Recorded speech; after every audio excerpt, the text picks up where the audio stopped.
Good day, everyone. This is Gosalamang, aka Gosalamang the Socialist. How to decolonize education? A reflection. Education is one of the most powerful tools of transformation. Yet in Africa, it remains one of the most colonized spaces of all. From the language we are taught in, to the content of our textbooks, to the way we measure success, our systems still echo the structures left behind by colonial rule. The decolonization of education is not just an academic debate. It's a call for liberation, dignity, and African unity. Reclaiming the purpose of African education. Decolonizing education means reimagining what learning looks like in Africa. It's about restoring our histories, philosophies, and worldviews to the center of the classroom. For too long, our schools have produced graduates who know more about European history than their own communities. True education should empower us to understand who we are, where we come from, and how we can build an Africa that serves its people first. I call for freedom under a socialist vision. If education is a right, it cannot be reserved for the privileged. A socialist approach to education would ensure that every African child has access to quality, free education from primary school to university. This is not a distant dream.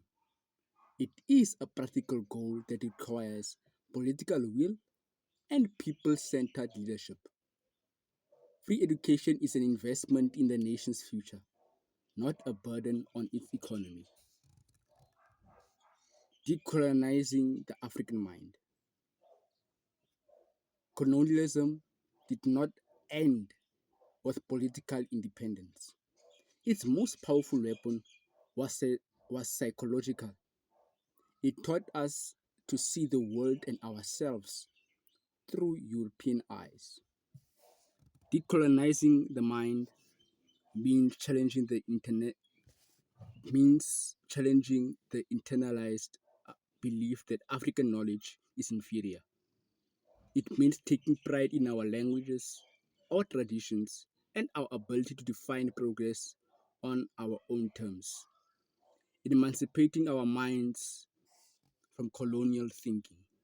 We must conscientiously free our minds from the structures of colonialism that still shape our institutions. Education must no longer be about fitting into a global capitalist system, but empowering Africans to solve African problems. When our minds are free, our creativity, innovation, and collective strength become unstoppable. The possibility of free education in our lifetime. Can free education become a reality in South Africa during our lifetime? The answer depends on our priorities. If we can fund wars, luxury for elites, and endless corruption, then surely we can fund education. But the question is not about affordability, but about values. When we value education as a tool for liberation, not profit, we will make it happen. African unity in education.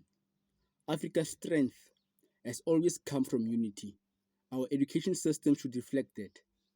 Through shared research, cross border collaboration, and cultural exchange, African nations can build a unified educational agenda, one that promotes African innovation, knowledge, and pride.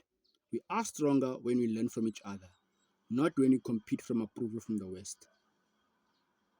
The power of African solidarity.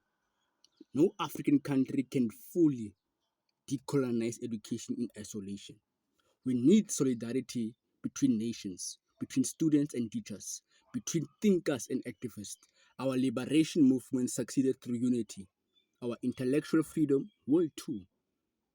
Solidarity means building institutions that serve the continent, not exploit it. The colonial shadow in African literature. The colonial education silenced many of our voices. African literature was either ignored or treated as a secondary to Western classics. Yet, writers like Chunwa Abeche, Achibe, and Bessie Head have showed us the power of storytelling and reclaiming identity. Our schools should teach African literature not as not as an elective, but as a foundation of who we are. Agriculture, innovation, and practical knowledge. Education should prepare young people to solve real problems: hunger, unemployment, and inequality. Teaching agriculture, innovation, and environmental stewardship is vital for a sustainable future. It is vital for a sustainable future. A decolonized curriculum must combine modern science with indigenous knowledge, ensuring that learning serves both people and planet. Competing on a global stage, to fully decolonize education is not to reject global knowledge, but to engage with it on equal terms. Africa can stand alongside nations like China, Britain, Cuba, and the US if we invest in our people and define progress through our own lens. We should not imitate others. We should innovate. We should innovate from within. In closing, I would like to say decolonizing education is more about rewriting syllabi. It's about rewriting the future. It's about raising a generation of Africans who think freely, act boldly, and dream collectively. Our task is to build an education system that reflects who we are and what we aspire to become. An Africa that is proud, united, and liberated both in mind and spirit. Africa has to be free. Africa has to be united. Africa has to be united. Africa will be free.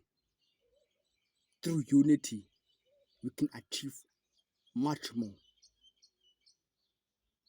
We can fight against everything: imperialism,